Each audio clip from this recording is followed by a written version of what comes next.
I hadn't said a word since I walked into that courtroom.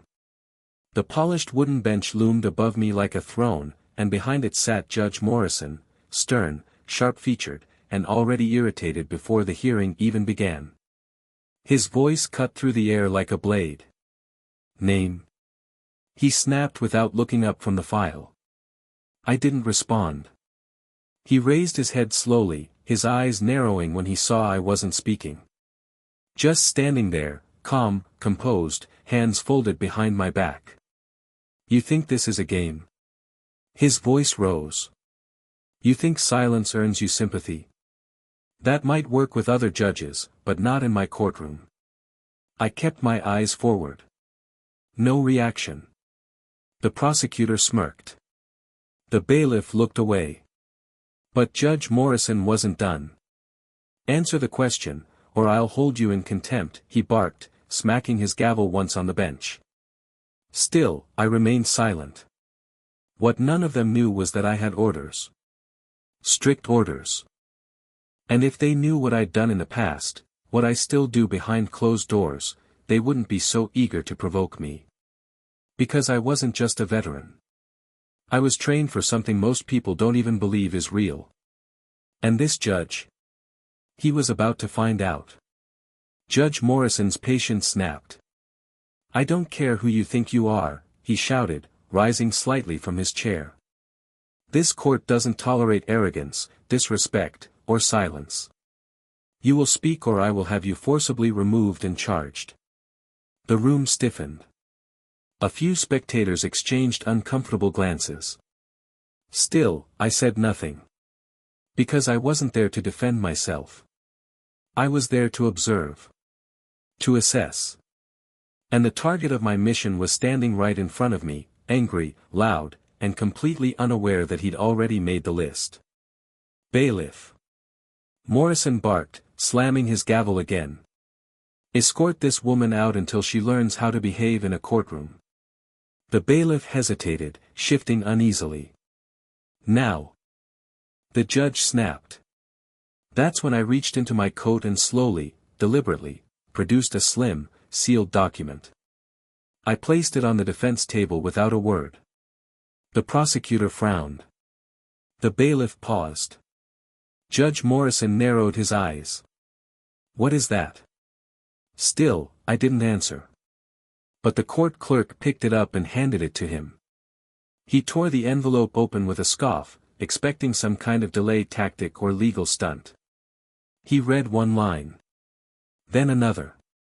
And suddenly, he stopped. His mouth opened slightly. The gavel, still in his hand, lowered gently to the bench. The room fell into silence. He read the page twice. Then a third time. Finally, his voice dropped to a near whisper. "Clear the courtroom." A murmur of confusion rippled through the gallery as Judge Morrison repeated, louder this time, "Clear the courtroom." "Now." The bailiff blinked, then stepped forward. "All parties, please exit immediately." The prosecutor started to protest, but a glance at the judge's face shut him up fast. One by one, everyone filed out, spectators, lawyers, even the stenographer. Doors clicked shut behind them. Now it was just the judge, the bailiff, and me. Morrison slowly stood, holding the paper like it was radioactive. "This is real?" he asked, his voice suddenly careful. His eyes darted to me, this time not with anger, but with concern. I still said nothing. He looked at the seal at the top of the letter. Then back at the clearance level it listed, one that didn't show up in public databases. "Who sent you?" he asked quietly.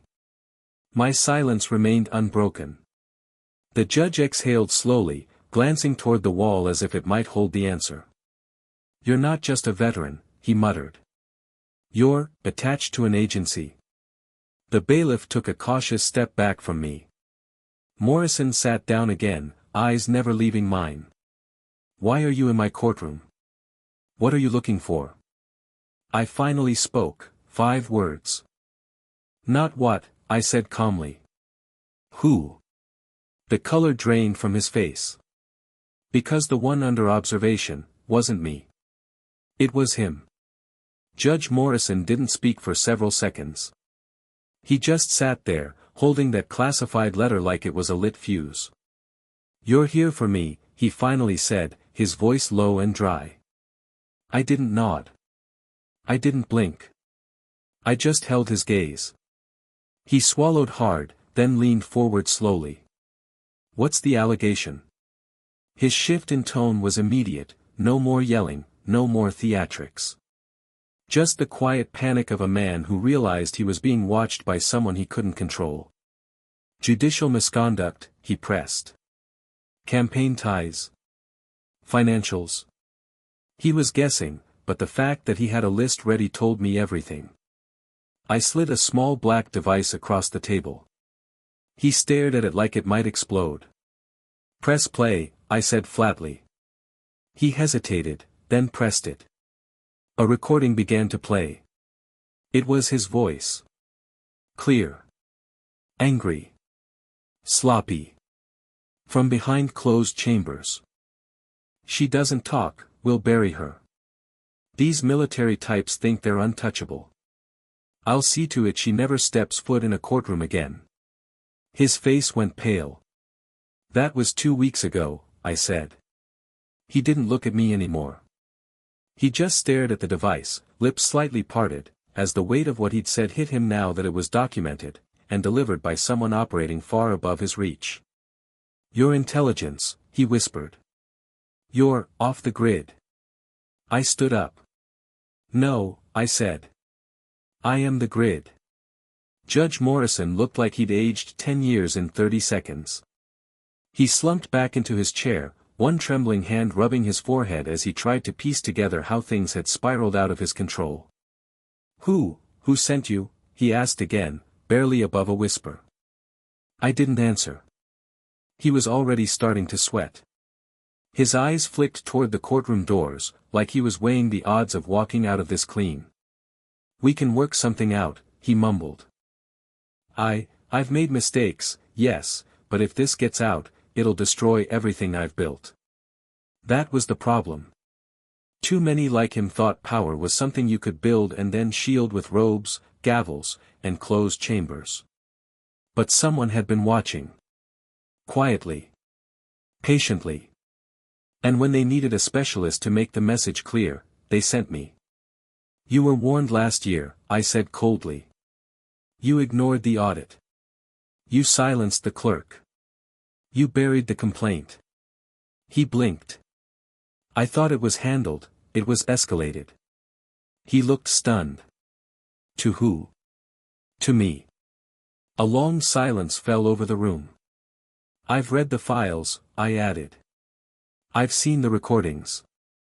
I know about the falsified rulings. The private deals. The witness tampering. You didn't just bend justice, you tried to bury it." His face dropped. "I was just following pressure from, you had a choice," I cut in. "Now they don't." Judge Morrison looked around the empty courtroom, the silence pressing in like a vice. "What happens now?" he asked, defeated. I took one step closer. "Now," I said. "You resign. Today. Quietly. Before it's done loudly." Judge Morrison stared at me, eyes wide, lips parted, but no sound came out. His gavel sat limp in his hand. The weight of the moment pressed down harder than anything he'd handed out from that bench. "You don't understand," he muttered finally. "If I go down, others go with me. This isn't just about me, I know," I said flatly. "And they're next." His mouth opened to argue, but he stopped himself. Somewhere deep inside, he realized there was no bargaining with this. I wasn't a lawyer, I wasn't a plaintiff. I wasn't interested in court procedures or grandstanding. I was the consequence. "You'll go home after this session," I continued. "You'll draft a resignation citing health concerns. You'll sign it. And you'll disappear." "For how long?" he asked, like a drowning man asking how deep the ocean is. You won't be asked questions if you don't create noise. You've been given one chance to exit clean. That window closes in 24 hours. Morrison leaned forward, suddenly desperate. You could have just reported me. Gone through channels. I am the channel, I said. And you burned every bridge behind you. A knock at the courtroom doors made him flinch. The bailiff stepped in cautiously. Judge, your next hearing is scheduled. Morrison looked at me, searching for any sign of reprieve. There was none. He nodded slowly and turned to the bailiff, voice hollow. Cancel everything. I'm done for the day. Then, to me, quieter, and maybe, longer than that. I walked past him without another word. Because my job here was already finished. The courtroom hallway was colder than I remembered walking in. As I passed through it, people looked up, clerk, receptionist, a few attorneys waiting for their cases to be called. They probably wondered why the judge had suddenly ended his docket. Why he looked like he'd seen a ghost. But none of them asked me anything. They knew better. Outside, the sky had darkened with gathering clouds. Fitting. I walked to the black sedan waiting near the curb. The driver stepped out and opened the door without a word. As I slid into the back seat, my earpiece crackled. Target? A voice asked. Compromised. Stepping down. A pause. Then, evidence. Secured. Will forward after departure. Understood. The call ended. I looked out the tinted window, back at the courthouse. Just in time to see Judge Morrison's silhouette appear in the window of his chambers.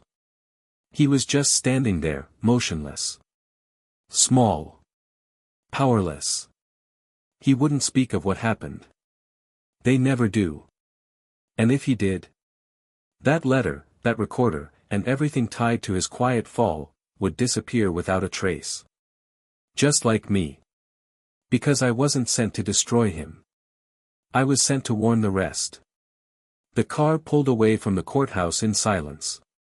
No fanfare. No headlines. Just another quiet correction made beneath the surface of a system most people assumed worked by itself. But justice doesn't enforce itself. That's why I exist. As we merged onto the freeway, I opened the secure tablet in my lap. It required retinal scan and fingerprint confirmation, standard protocol. Once inside, a new dossier appeared. Name. Photo. Case history. Internal concerns flagged by multiple agencies. One line stood out, recommended for level 2 observation, clearance required. The face was different, but the pattern was familiar. A smooth-talking federal judge in another district, praised for being tough on crime, yet his verdicts leaned suspiciously toward corporate donors and political allies. They thought no one noticed. But someone always does. I marked the file with a soft tap. Assigned. My next location lit up on the map, 3 states over. I closed the tablet and leaned back, letting the city blur by through the window. Behind me, a corrupt judge was rewriting his resignation. Ahead of me, another was still pretending the system owed him obedience. Neither would see me coming. Because the real work doesn't happen on the news. It happens in silence. Hours later, I checked into a discreet hotel under a false name. No luggage. No questions. Just like always. The room was sterile, neutral tones, no personal touches. Perfect for someone like me. I sat on the edge of the bed and reviewed the next target's file under dim light. Judge Patrick Langston. Federal Circuit. Untouchable by reputation, but not by record. The deeper the file went, the uglier it got. Cases mysteriously reassigned. Whistleblowers silenced. Evidence sealed, then buried. He wore the law like armor, but underneath, he was no different from Morrison. Only worse. He knew how to cover his tracks. But so did I. I noted a pattern in his travel logs: unexpected visits to private law firms, meetings labeled as mentorship sessions, that didn't match any official calendar. One address showed up more than once. That's where I'd start. A soft knock interrupted my thoughts. I moved to the door carefully, hand on the holster tucked beneath my blazer. "Room service," a voice said. I hadn't ordered anything. "Leave it," I replied. Silence. Then footsteps receding. I waited, then opened the door just enough to see a silver tray with a sealed envelope placed neatly on top. No food. Just intel. I brought it in, locked the door behind me, and opened it. Inside was a photo.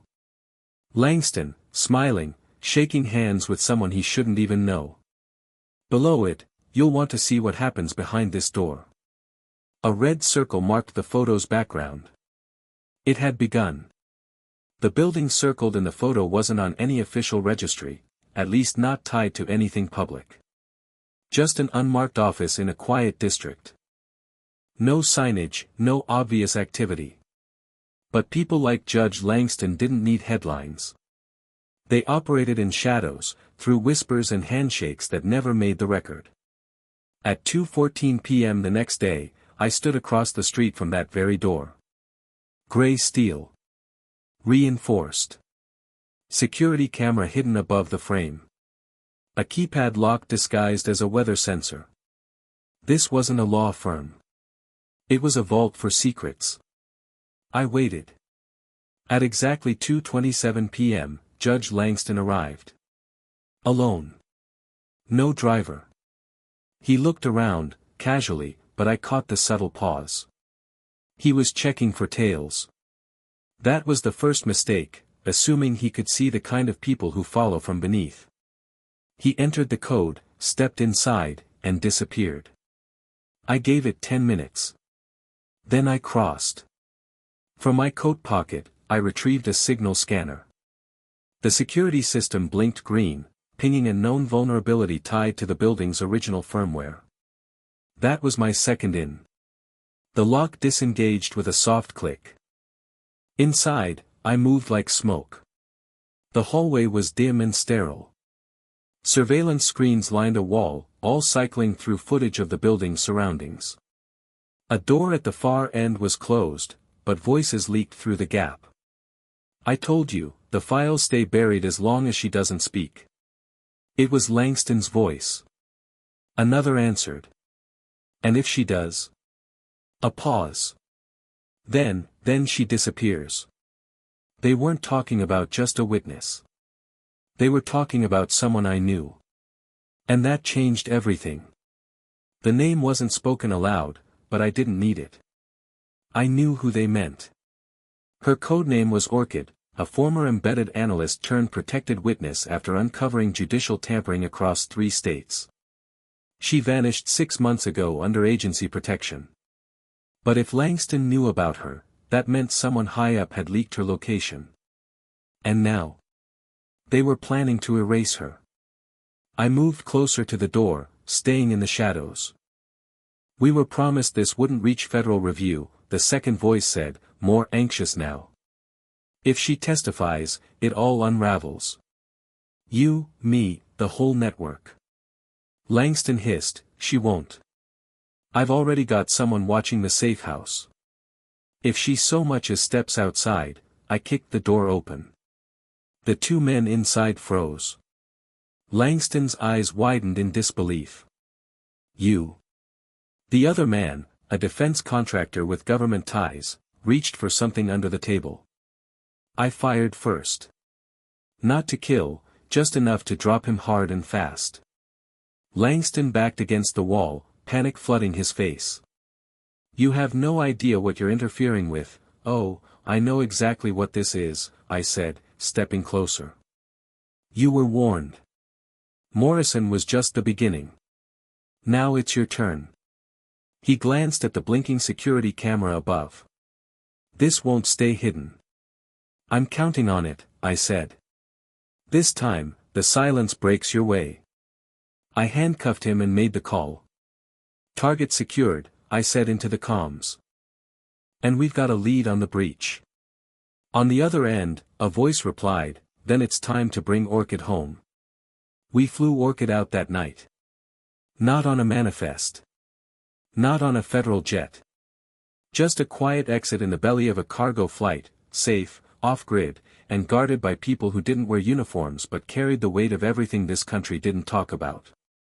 She didn't speak for the first hour. Just sat across from me, eyes sharp, hands steady. She hadn't broken under pressure. She'd waited. Trusted the system behind the curtain to come through. And it had. You always this quiet? She finally asked. I gave a faint smile. Only when I'm working. She looked away, exhaling slow. I thought they forgot about me. They didn't, I said. The noise just hadn't reached the right ears yet. She studied me. You're not with the usual teams. No, I said. I'm the one they call after the usual teams fail. We touched down at an undisclosed site outside the country. A new life had been prepared for her, one with different names, locations, contacts. But she wasn't done. Orchid had something else in mind. I want back in, she said firmly. Not to hide. To finish it. I paused. Then nodded. I handed her a new file, Langston's network, top to bottom. She opened it slowly, the flame reigniting behind her eyes. Welcome back, I said. Back in D.C., the headlines read, Federal Judge resigns amid health concerns. No mention of the charges. No mention of me. Just the illusion of order continuing on. That's how it always looks from the outside. But beneath the surface, there's a quiet war being fought. For every corrupt name that fades quietly from the headlines, someone made sure the truth didn't stay buried. And someone made sure justice never fell asleep. My phone buzzed. A new file had just arrived. A new name. I stood, grabbed my coat, and walked into the night. Because my work is never done.